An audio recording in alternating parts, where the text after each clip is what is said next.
Hello, I am Mrs. Lakshmi Deshpande, lecturer, Department of English, KLS Gupte PU College of Commerce and Science.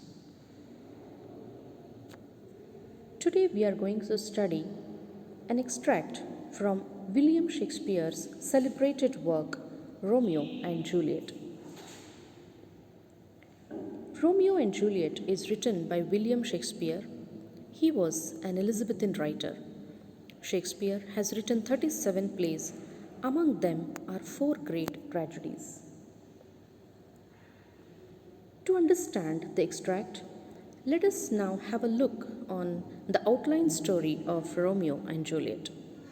The characters of the play are Lord and Lady Montague, Romeo's parents, Lord and Lady Capulet, Juliet's parents, Aeschylus, Prince of Verona, Romeo, Juliet, Rosaline, a distant relative of Capulet's, Paris, Tybalt, Juliet's cousin, Benvolio and Mercutio, Romeo's friends, Friar Lawrence, nurse, and servants. Romeo and Juliet. The play takes place in Verona, Italy. The two reputed families of Verona, the Montagues and the Capulets, are staunch enemies. The enmity is to such an extent that even the servants of both the families can't face each other. At the beginning, the servants of both the families start fighting on the streets of Verona. Benvolio, Romeo's friend, tries to break up the fight but fails. Finally, Prince Aeschylus comes and breaks up the fight. He warns the heads of both the families not to bring the dispute to the streets again. Lord and Lady Montague ask Benvolio where their son Romeo was during the fight. Benvolio says that Romeo has been moping around and he would find out why. Upon asking, Romeo tells him that he is in love with a girl called Rosaline, who does not return his love or does not love him back. Benvolio promises Romeo that he would help him to forget her. Paris tells Lord Capulet that he wants to marry Juliet. Lord Capulet agrees but tells Paris to wait for some time as Juliet is only 13. He arranges a supper that night and invites Paris. Lord Capulet gives a list of guests to be invited for the feast to a servant. But the servant is an illiterate and can't read the names. He meets Romeo and Benvolio on the streets and asks them to help him read the names. Romeo sees Rosaline's name on the list and expresses his wish to go to the feast. Benvolio also agrees as he thinks if Romeo sees more beautiful girls than Rosaline, he may forget her. And Romeo goes to the feast only with a wish to see Rosaline. Juliet is getting ready for the party. Lady Capulet and the nurse sing praises of Paris in front of Juliet and say that he wishes to marry her. She agrees.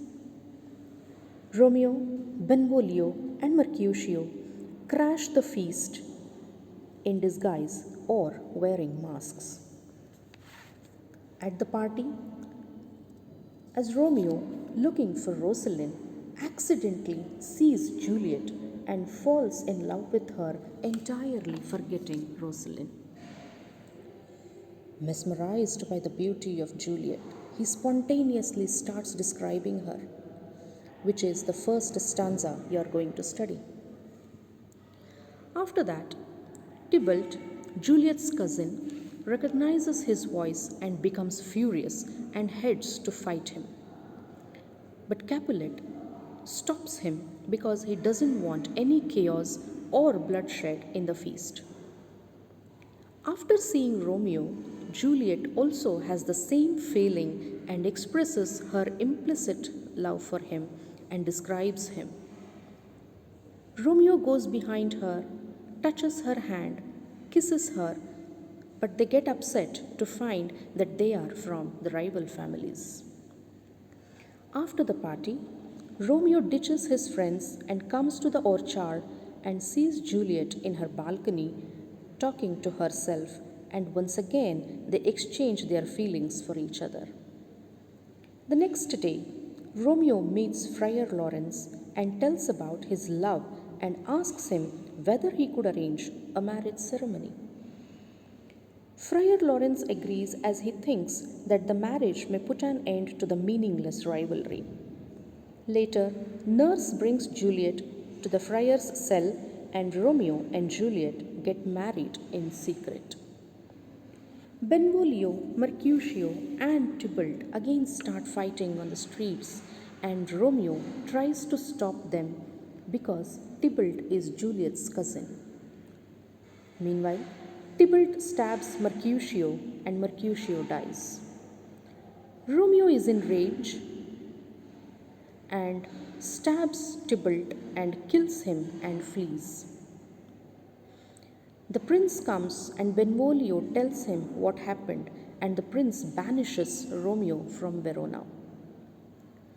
Juliet is waiting for Romeo for her wedding night, and Nurse tells her what happened. Juliet's curiosity to meet Romeo and his description is the second stanza in your text. Friar tells him to go to Mantua the next day.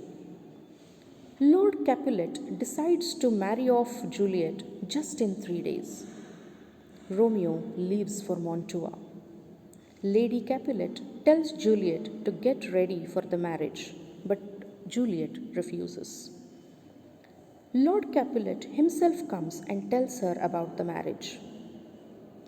Juliet comes to Friar Lawrence and asks for help.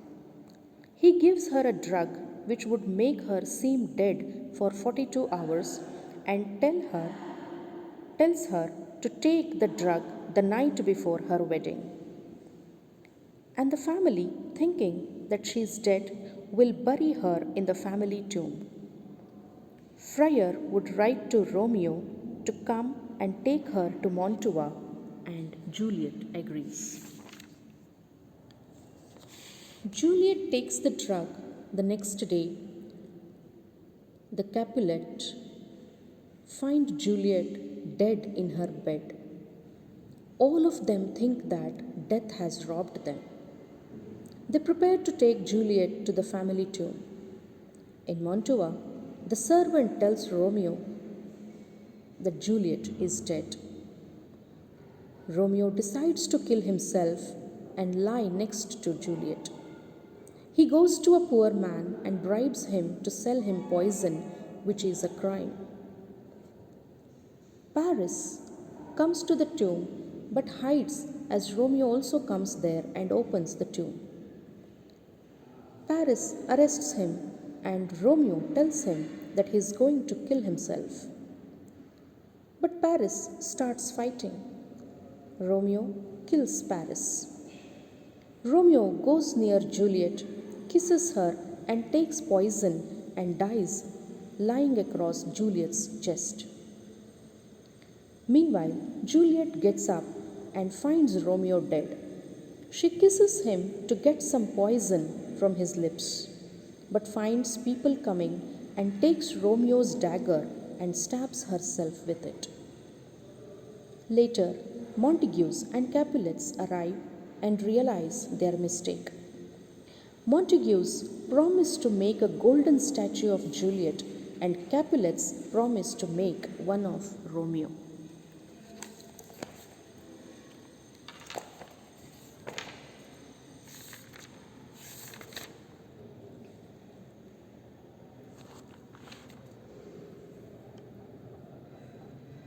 As soon as Romeo sees Juliet on the dance floor, spontaneously he starts describing her beauty. Oh, she doth teach the torches to burn bright. Romeo, staring at Juliet, mesmerized by her beauty, suddenly starts describing her. Oh, she is so beautiful that she has made the torches around the hall appear dim. It seems she hangs upon the cheek of night like a rich jewel in an Ethiop's ear. She appears like a shining and beautiful ornament hanging upon an African's ear in this night. Look at the similes here. The night is like an Ethiopian's ear, and she is like a rich jewel hanging upon it. Beauty too rich for use, for earth too dear. She is like that gold which cannot be used in its purest form, the beauty which is rare on earth or which is divine. So shows a snowy dove trooping with crows, as yonder lady over her fellows shows. Romeo here compares Juliet with a white snowy dove. She appears to him like a snowy dove among crows, that is, other fellows dancing with her on the dance floor. The measure done, I will watch her place of stand, and touching hers, make blessed my rude hand. Romeo says that once the dance is over, he would go and touch her hand and make his rude hands blessed. Did my heart love till now? Romeo expresses the idea that he did not know what true love was until he met Juliet. Forswear its sight, for I never saw true beauty till this night. When you forswear something, you will abandon it completely. And he is once smitten by Rosalind. He says he has never seen such a beauty till this night.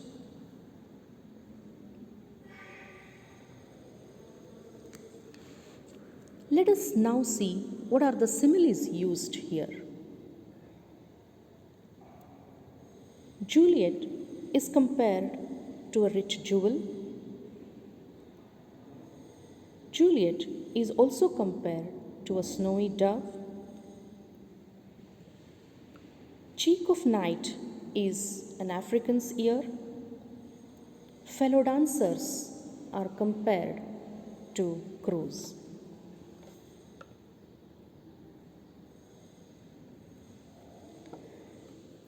Come night, come Romeo, thou day in night, for thou wilt lie upon the wings of night. Juliet is eagerly waiting for Romeo. She tells him to come and lie upon night like day, as day symbolizes happiness and hope. Whiter than new snow on a raven's back, she sees that his charm is such that he looks like new snow on a raven's back. Raven is a bird like crow, but bigger than crow. Come, gentle night, come, loving black-browed night. She personifies the night as loving black-browed night. Give me my Romeo, and when I shall die, take him and cut him out in little stars. She asks the night to give her her Romeo, and when she dies, she tells the night to cut him in little stars. And he will make the face of heaven so fine that all the world will be in love with night, and pay no worship to the garish sun. Looking at Romeo, all the world will fall in love with night and pay no worship to the bright sun. She wants the night to immortalize Romeo in this way.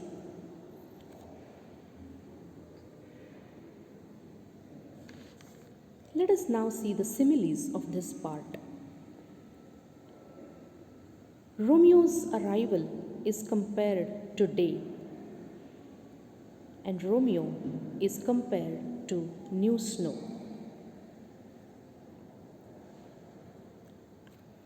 Important points which may help you for making notes from this part. use of similes, description of Romeo and Juliet, immortalization of Romeo. Thank you.